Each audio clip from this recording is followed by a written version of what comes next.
over a lot of people that have been in competition with in different situations is it's difficult to take the first step when you look how big the task is. The task is never huge to me.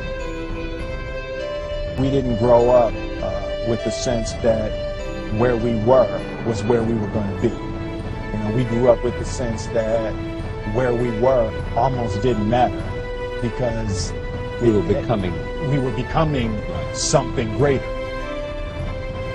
The greatest thing in my career has been the constant commitment to putting something in the world of value, not putting something in the world that makes me look hot, you know.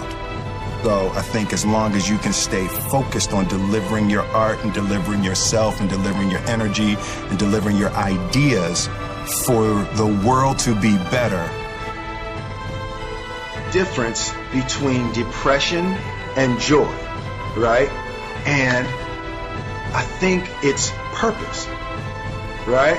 It's like when you wake up in the morning and your life means something to somebody other than you, that you have a purpose. If you don't go do the things that you're going to do, people's lives will suffer. And I think that kind of purpose, that like to live in service, not to you, but to live in service to humanity, to live in service to your family, to live in service to your church, to your city, to your country, to the world. Living in service is that, I feel like that is the purest form of joy.